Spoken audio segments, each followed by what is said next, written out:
The courthouse door was heavier than I remembered. My hand paused on the handle, like my body was trying to warn me, but I pushed through anyway. The metal gave way with a groan, and I stepped into a silence that wasn't just quiet. It was pointed. Each footstep echoed off the walls, and it felt like every eye in that hallway had turned. Conversations cut short. Some folks looked away, others held my gaze a second too long, judging, curious, maybe even sorry, that look people give when they see a man heading somewhere he don't belong or where he's no longer wanted. I walked steady, not rushing, just trying to keep my back straight. I wasn't here to hide. I was here because I had to be. Still, I couldn't shake the feeling this wasn't just about law. It felt personal, too quiet, too smooth, like somebody had planned this moment to sting. Silas Kinley? The voice came from the clerk's bench. It sliced through the air like a blade. My steps faltered. That wasn't my name. I looked up at the docket screen above her head, and there it was, plain as daylight, Kinley v. Locke. Not Kincaid. Kinley. A snicker popped behind me, soft but sharp. Does he even belong here? Someone muttered. That one stung more than it should have. I could have let it go. Just a typo, right? But I knew better. That name, Silas Kincaid, wasn't just something I was born with. It was something I earned, fought for, lived through. And now it sat up there, misspelled, misused, erased. My hands clenched at my sides, but I didn't move, didn't say a word. Not yet. Ione would have told me to breathe, told me to pick my battles. But she wasn't here anymore. I had made her a promise to protect this family, to protect our name, and now even that was being questioned. Not shouted down, no, just quietly rubbed out, like chalk on a worn blackboard. Was Marcellus watching? My own son, standing there in a suit too crisp, his eyes darting everywhere but toward me. Did he hear it? Did he care? Or was this just another step in the plan? I thought about the last time we all sat around a dinner table. How every word I tried to speak got swallowed by someone else's louder voice. How my thoughts were dismissed like background noise, like I was already fading. And now, here I stood, my name replaced, my seat unmarked, my presence a mistake. Seraphine Locke sat across the aisle, legs crossed, folders in her lap like she was teaching a class. Not a trace of surprise on her face, just quiet satisfaction. She knew. She wanted this. Her silence screamed louder than any insult. My gaze found Marcellus again. He shifted, looked at the floor. Behind Seraphine was a chair. Mine, I guessed. No placard, no name, just emptiness. Damn, I whispered under my breath, not cursing, just stunned. But I wasn't raised to break in front of strangers. I wasn't built for pity, so I straightened my back. I didn't sit, I didn't speak, but I didn't leave either. They could twist the paperwork. They could mock the name, but I was still here. I didn't come here to fight. I came here to be seen, and seen I would be. My coat weighed heavier than usual, not from the Texas heat, but from the envelope I'd tucked inside the inner pocket. My hand touched it gently. I wasn't empty-handed. I had come prepared. I looked up just as the bailiff stepped forward. Family hearing, Locke versus Kincaid. That pause, that misstep, and then she cleared her throat. Kinley. I stepped forward. It's Kincaid, I said calmly. Silas Kincaid. She blinked, caught off guard. Then slowly she corrected it on her clipboard. Wrote it down. My name. As it should be. Seraphine's eyes narrowed, the kind of look a cat gives when the mouse doesn't run. I didn't give her the satisfaction of looking away. I took the seat behind her, slowly, carefully, as if placing a flag back into stolen ground. I wasn't here to shout. I was here to be undeniable, but I didn't know. The first blow hadn't even landed yet. The sound of the judge's gavel hadn't even settled before Seraphine stood, papers in hand, lips already curled like she was walking onto a stage. She didn't hesitate, not for breath, not for truth. Your Honor, she started, voice clear, polished, weaponized. What we're dealing with is a legacy in decay. The Kincaid family, once respectable, is now outdated, irresponsible, and frankly, dysfunctional. My chest tightened. She was speaking about me like I wasn't sitting right there, like I was some worn-out headline she was tired of reading. Mr. Kincaid, she said, stressing the Mr. like a punchline, has shown over the years not just emotional instability, but a complete inability to manage property or family affairs. He's been absent from key decisions, erratic in behavior, and, if I may say so, too old to carry out the responsibilities he claims to uphold. Chuckles flickered from her counsel. Laughter. In a courtroom. She smirked, eyes scanning the room for approval. She was performing. This wasn't just litigation. It was demolition. My eyes drifted to Marcellus, my son. He didn't look up. Kept his gaze locked on a spot just left of the bench, like if he stared hard enough the truth might disappear. Then she pulled out history, twisted, dressed up in lies. She talked about an incident from 5 years ago, when I'd missed a payment because of surgery, claimed I'd abandoned my duties, left out the part where I nearly lost my leg. She twisted our last family vacation, the one I paid for, saying I'd drained funds recklessly. That trip, it was the last time I saw Ione smile fully before the pain set in. And then came the voicemail. She played a clip, edited, just my voice raised, frustrated. No context, no background. Just my pain, ripped from time, used like a knife. "Does that sound like a stable man?" she asked the court. My hands were still, my face unreadable. But inside, something was shifting. The silence I carried began to feel like a burden mistaken for guilt. Then came the part that broke something in me. The judge turned to Jovian, my nephew, blood of my brother, the one who'd called me the night before and said, "Uncle Si, I got you." "Mr. Kincaid," the judge said, "do you have anything to add on behalf of the respondent?" Jovian stood up slowly. I waited. Watched. He cleared his throat. "No, Your Honor," he said, then sat back down like the words hadn't meant anything. I stared. He didn't meet my eyes. The room didn't spin. No, it settled. Became clearer than ever. It wasn't just Seraphine. It was him too, my own blood. Silent when it mattered most. And that silence, that's what cut deepest. Not her words. His absence. I could have exploded. Could have slammed a fist, shouted her lies down. But I didn't. I thought about the barracks, about Ione's voice, steady, firm, always smarter than mine in moments like this. She once told me, "If they shake your calm, they'll rewrite who you are." So I sat still, thought sharp. Heart bruised, yes, but not broken. Let them laugh now. I looked down, breathed in. If they expected a show, they were going to be disappointed. Because the truth doesn't need to scream to be heard. The judge shifted, turning to Seraphine again. She stood ready to submit her documents. Then, the courtroom door creaked open. Everyone turned.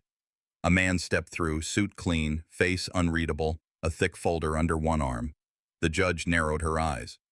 "Are you here for the respondent?" He nodded. "Yes, Your Honor.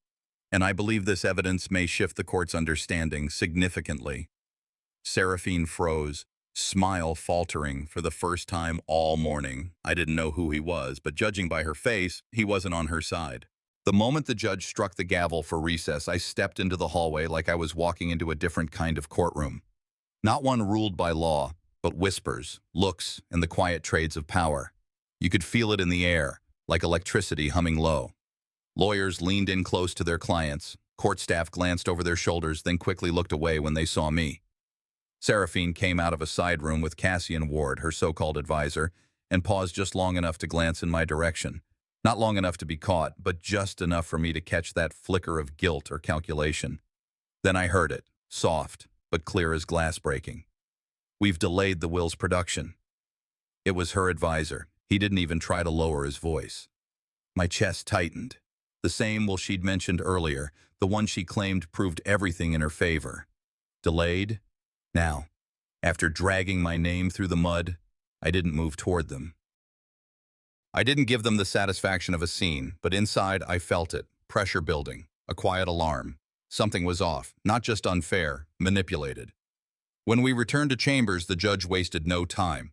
"Miss Locke," she said, voice crisp, "where is the original will document you referenced during testimony?" Seraphine hesitated. That same confidence she'd worn like a coat, gone. It appears it's been temporarily misplaced, Your Honor." Our team is working to retrieve the original file from storage. Storage. That's a word folks like her use when they're trying to make a lie sound like logistics. I reached for the small wooden placard in front of me, raised it slowly, felt the room freeze. Your Honor, I said, I request that the court verify the chain of custody for the will. If this document holds such weight, its trail should be clean and accountable. The air shifted. People turned their heads. I could feel the question on their faces. Is he representing himself? The judge gave a single nod.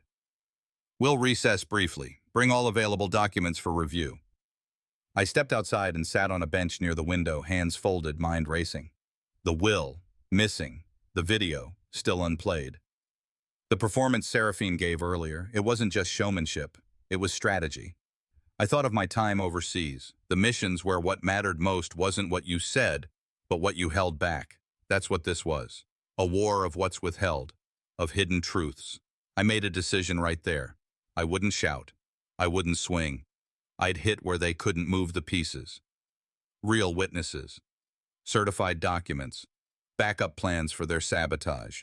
A technician entered, motioned toward the screen. The video file provided earlier failed to load. Format appears corrupted. Cassian stood, agitated. We submitted that in good faith. I cut in before the judge could respond. Then they'll have no objection to playing it from a backup device. If the truth is the goal, redundancy shouldn't be an issue. Cassian shook his head, ready to argue, but the judge held up her hand. Mr. Ward, prepare the file. You have 1 hour. The man clenched his jaw and sat back down. His composure was slipping. That told me everything I needed. We returned to the courtroom. I hadn't sat for more than a minute when a clerk approached the bench with a plain envelope. No markings, just my name. Respondent. She handed it to me under the table. No words, just a look. I opened it quietly, trying not to draw eyes. Inside was a copy of the will. My name. Ione's signature. Seal and date. I held it like it might crumble. If this was real, if it wasn't forged, it meant someone on the inside still believed in the truth. I looked up, caught Seraphine watching me. Her eyes flicked to Cassian, who suddenly shifted in his seat. They knew. I tucked the envelope inside my coat. Just as the technician prepared the screen, the judge leaned forward. We shall begin playback now. The screen flickered and I held my breath.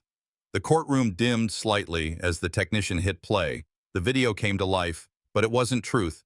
It was an ambush with a power cord. The sound was off.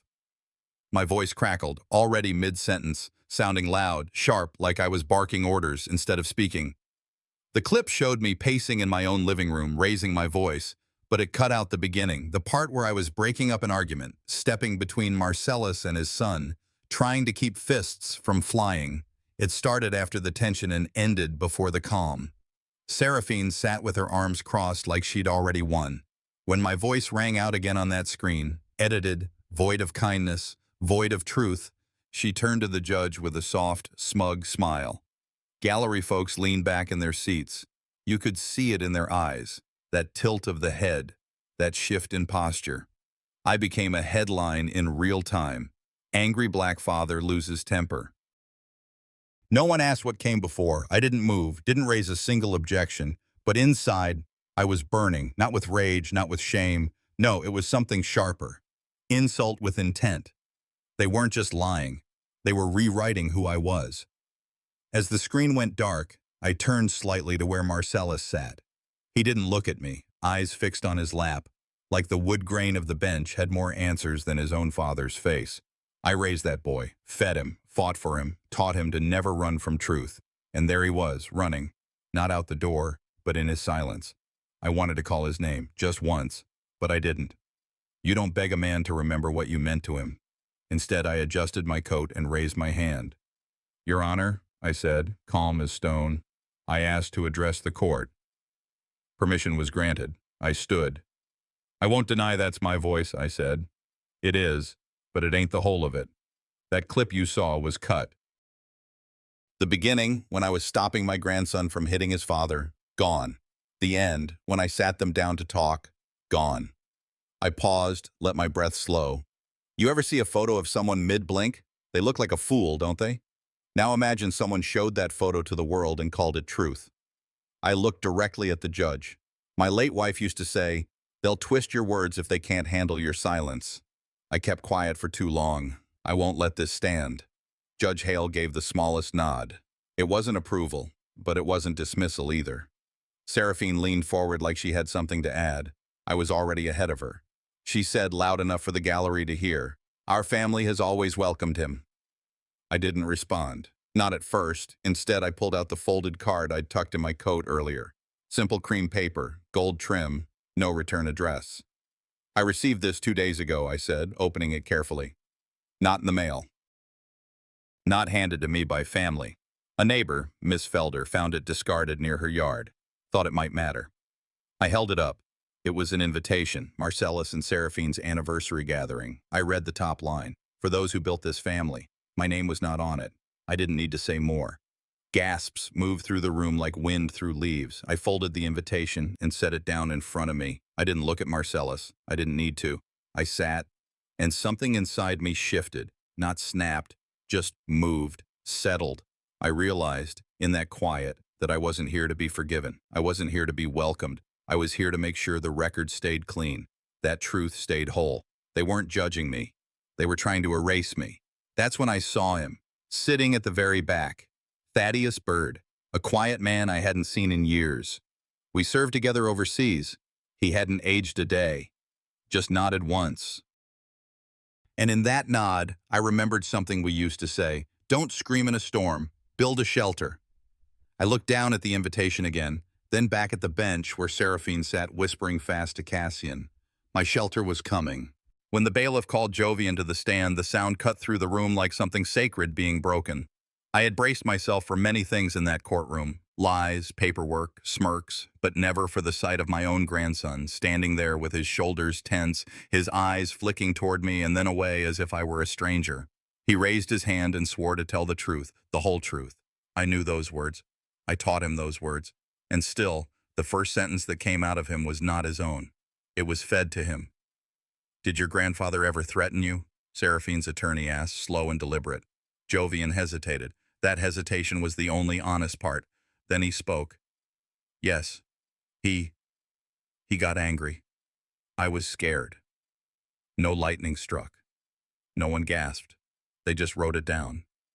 Another mark beside my name. I didn't flinch. Not outwardly. But what I felt in that moment wasn't anger. It was grief, wearing iron boots. Seraphine leaned back in her chair, satisfied. She didn't need to scream to win. She had turned my blood against me. I stood. "Your Honor," I said, "I request permission to ask a question." The judge nodded. I didn't approach the stand. I didn't need proximity. My words would do the walking. "Jovian," I said, soft but firm, "do you remember what you said to me 2 years ago at your father's house?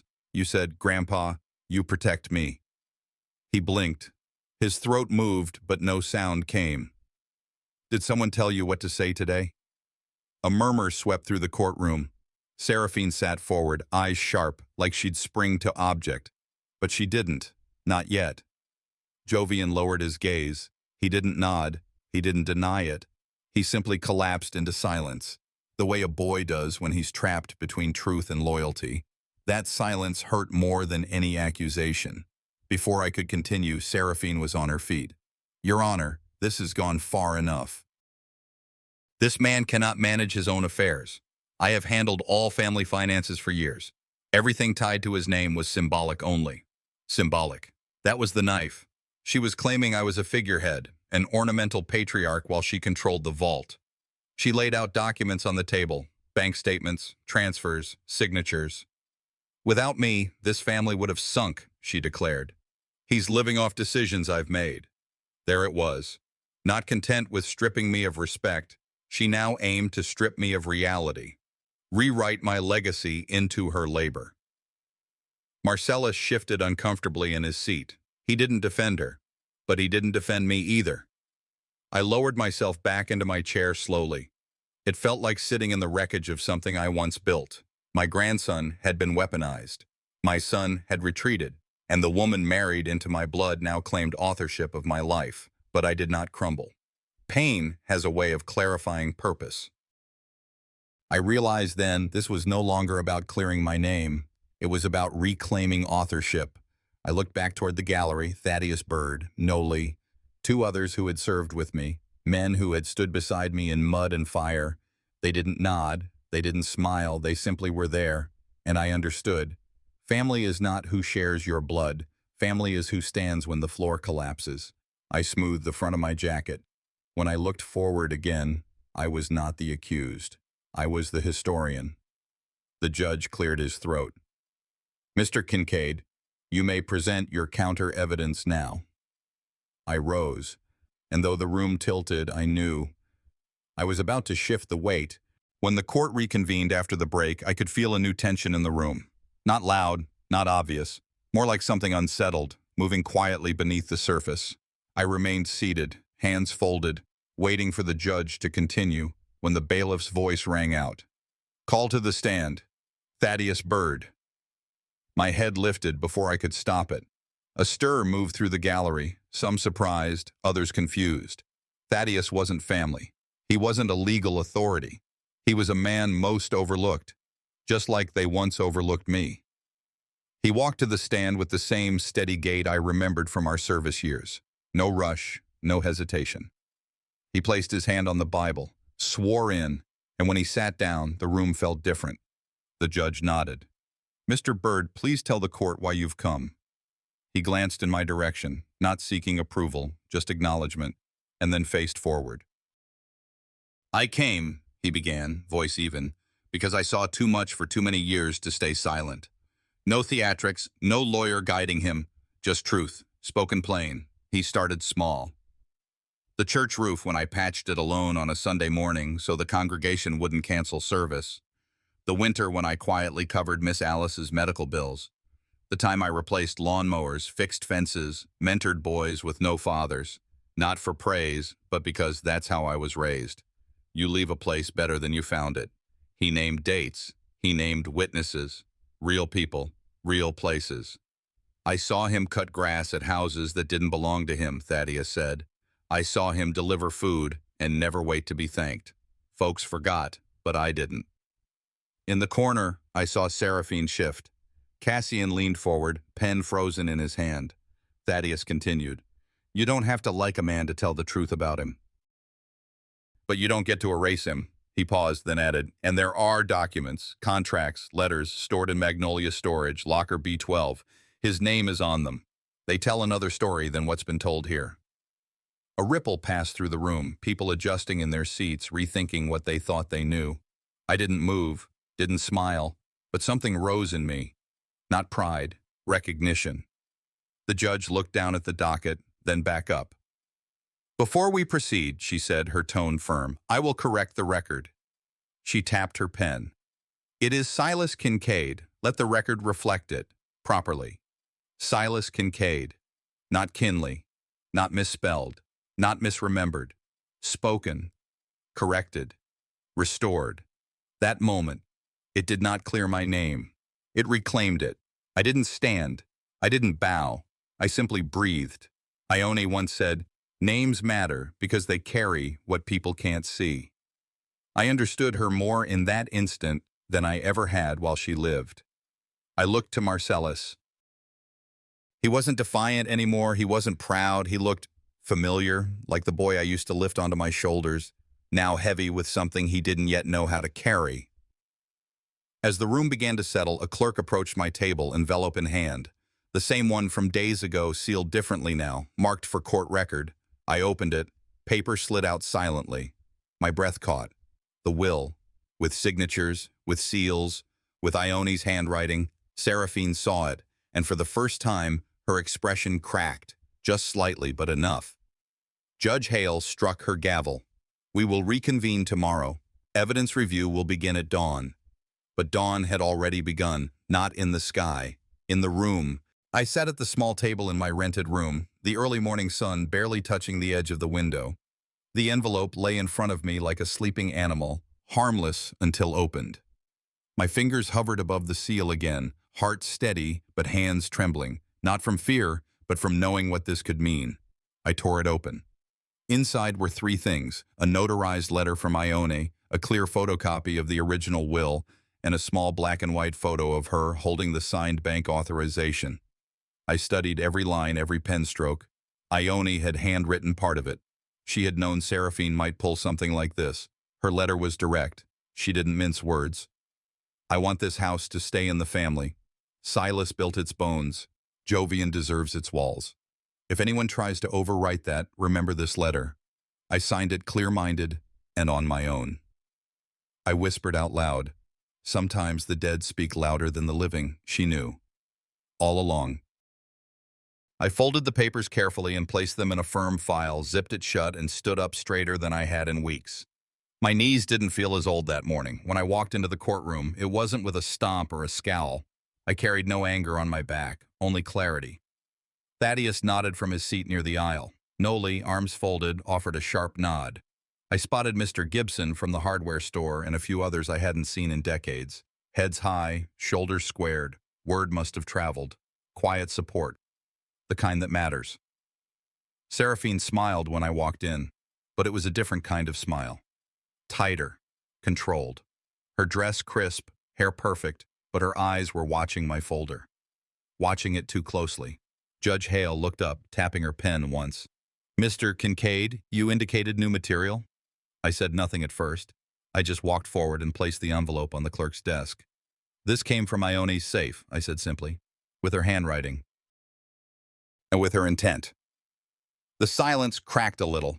It shifted into something heavier, like people were leaning forward without knowing they were. Then came the next name, Mr. Leroy Daniels, court-appointed witness, retired bank compliance officer. He took the stand, glasses perched on the end of his nose, folders in hand. He spoke slow and sure, like a man who knew the weight of every word. He began by reviewing the financial documents Seraphine had submitted 2 weeks ago. Then he pointed out something most wouldn't catch unless they'd been in his line of work for 40 years. The timestamp didn't align with the bank's internal system records. The signature marked as Ione's is dated during a time when our system was undergoing a region-wide update, he said.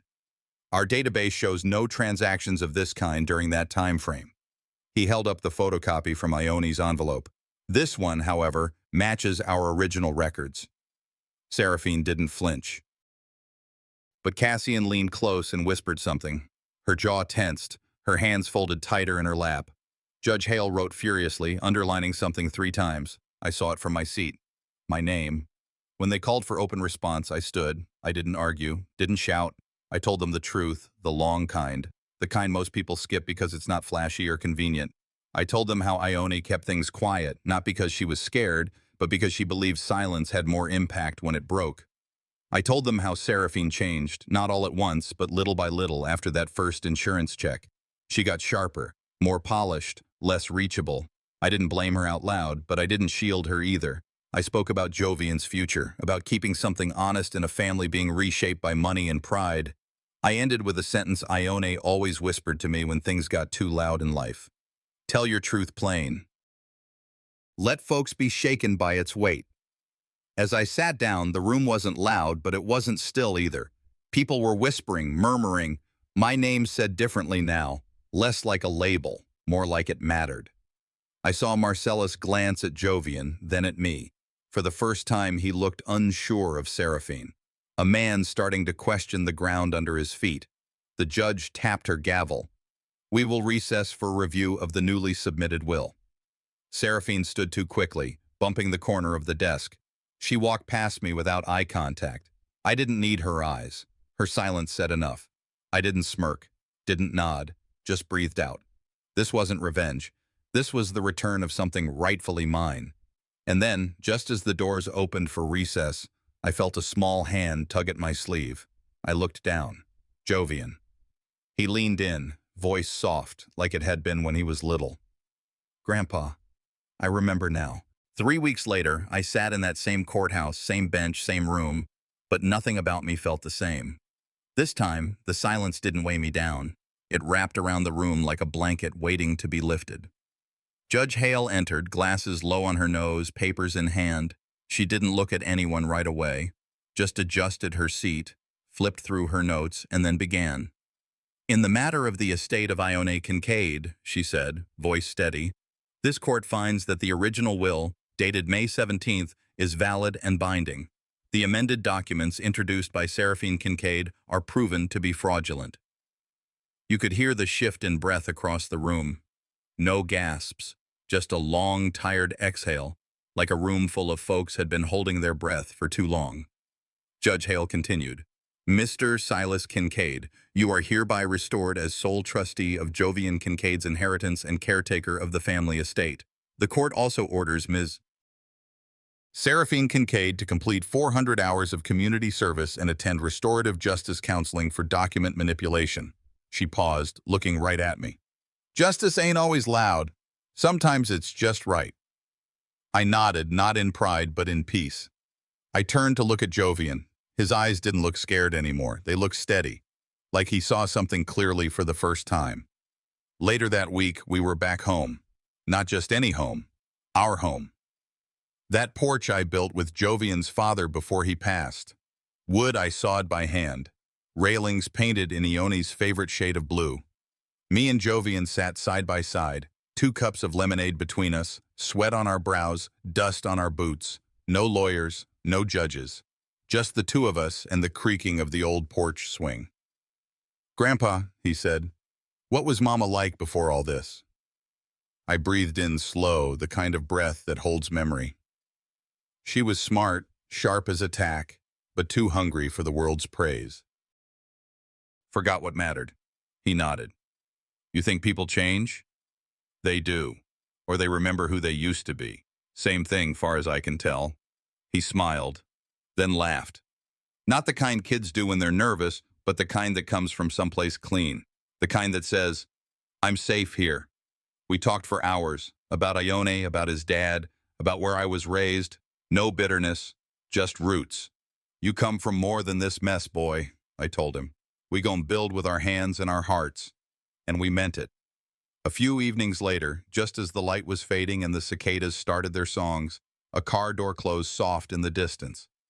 Seraphine, she walked up the driveway slow, eyes tired, didn't say a word, just handed me a small photo album, one I hadn't seen in years. Inside were notes Ione had scribbled, clippings from Sunday bulletins, and a folded letter. She didn't explain, just waited. I opened it. The letter said, You were always enough. You were the glue, even when they called you background. My throat didn't close up. My heart didn't swell. But something settled, quietly. I looked up. Seraphine's eyes brimmed, but no tears fell. Not yet. Maybe not ever. You got your own mountain to climb now, I said. Don't look to me to carry it. She nodded, barely, then turned and left. No begging, no asking for mercy. And that was enough. The following month, we started restoring the garden. The old one Ione kept near the kitchen window. Tomatoes, collards, sweet peppers. Jovian helped me pull weeds. Neighbors stopped by, not to gawk, but to help. Noli painted a mural on the side shed. Flowers wrapping around Ione's silhouette, Jovian's name etched in the corner like a signature. We started something bigger than us, a small mentorship circle for young boys in town. Some came for the food, others for the stories. All stayed for the feeling. The town didn't whisper my name anymore. They spoke it, looked me in the eye. One day, Jovian brought me to his school. This is my grandfather, he told his teacher, the real man in my life. That one sentence meant more than any court win. One quiet night, I sat on the porch alone, letter from Ione in my lap, rocking chair moving slow with the breeze. I read her words again. You stood when others knelt. You rose when they expected you broken. Forgiveness, I realized, ain't about letting folks off the hook. It's about not letting bitterness chain you down. I kept my dignity, my name, my faith. I said aloud, not for anyone to hear but the wind, I ain't useless. I was the foundation. The porch screen flapped just then, gentle, rhythmic. Maybe it was the breeze. Maybe it was Ione. As the sun dropped low, Jovian called from behind me, Grandpa, can we build a bench tomorrow? 3 weeks later, I sat in that same courthouse, same bench, same room, but nothing about me felt the same. This time, the silence didn't weigh me down. It wrapped around the room like a blanket waiting to be lifted. Judge Hale entered, glasses low on her nose, papers in hand. She didn't look at anyone right away, just adjusted her seat, flipped through her notes, and then began. In the matter of the estate of Ione Kincaid, she said, voice steady, this court finds that the original will, dated May 17th, is valid and binding. The amended documents introduced by Seraphine Kincaid are proven to be fraudulent. You could hear the shift in breath across the room. No gasps, just a long, tired exhale, like a room full of folks had been holding their breath for too long. Judge Hale continued. Mr. Silas Kincaid, you are hereby restored as sole trustee of Jovian Kincaid's inheritance and caretaker of the family estate. The court also orders Mrs. Seraphine Kincaid to complete 400 hours of community service and attend restorative justice counseling for document manipulation. She paused, looking right at me. Justice ain't always loud. Sometimes it's just right. I nodded, not in pride, but in peace. I turned to look at Jovian. His eyes didn't look scared anymore. They looked steady, like he saw something clearly for the first time. Later that week, we were back home. Not just any home, our home. That porch I built with Jovian's father before he passed. Wood I sawed by hand. Railings painted in Ione's favorite shade of blue. Me and Jovian sat side by side, 2 cups of lemonade between us, sweat on our brows, dust on our boots. No lawyers, no judges. Just the 2 of us and the creaking of the old porch swing. Grandpa, he said, what was Mama like before all this? I breathed in slow, the kind of breath that holds memory. She was smart, sharp as a tack, but too hungry for the world's praise. Forgot what mattered. He nodded. You think people change? They do. Or they remember who they used to be. Same thing, far as I can tell. He smiled, then laughed. Not the kind kids do when they're nervous, but the kind that comes from someplace clean. The kind that says, I'm safe here. We talked for hours, about Ione, about his dad, about where I was raised. No bitterness, just roots. You come from more than this mess, boy, I told him. We gon' build with our hands and our hearts. And we meant it. A few evenings later, just as the light was fading and the cicadas started their songs, a car door closed soft in the distance. Seraphine, she walked up the driveway slow, eyes tired, didn't say a word, just handed me a small photo album, one I hadn't seen in years. Inside were notes Ione had scribbled, clippings from Sunday bulletins, and a folded letter. She didn't explain, just waited. I opened it. The letter said, you were always enough. You were the glue, even when they called you background. My throat didn't close up. My heart didn't swell. But something settled, quietly. I looked up. Seraphine's eyes brimmed, but no tears fell. Not yet. Maybe not ever. You got your own mountain to climb now, I said. Don't look to me to carry it. She nodded, barely, then turned and left. No begging, no asking for mercy, and that was enough. The following month, we started restoring the garden. The old one Ione kept near the kitchen window. Tomatoes, collards, sweet peppers. Jovian helped me pull weeds. Neighbors stopped by, not to gawk, but to help. Noli painted a mural on the side shed, flowers wrapping around Ione's silhouette, Jovian's name etched in the corner like a signature. We started something bigger than us, a small mentorship circle for young boys in town. Some came for the food, others for the stories. All stayed for the feeling. The town didn't whisper my name anymore. They spoke it, looked me in the eye. One day, Jovian brought me to his school. This is my grandfather, he told his teacher, the real man in my life. That one sentence meant more than any court win. One quiet night, I sat on the porch alone, letter from Ione in my lap, rocking chair moving slow with the breeze. I read her words again. You stood when others knelt. You rose when they expected you broken. Forgiveness, I realized, ain't about letting folks off the hook. It's about not letting bitterness chain you down. I kept my dignity, my name, my faith. I said aloud, not for anyone to hear but the wind, I ain't useless. I was the foundation. The porch screen flapped just then, gentle, rhythmic. Maybe it was the breeze, maybe it was Ione. As the sun dropped low, Jovian called from behind me, Grandpa, can we build a bench tomorrow?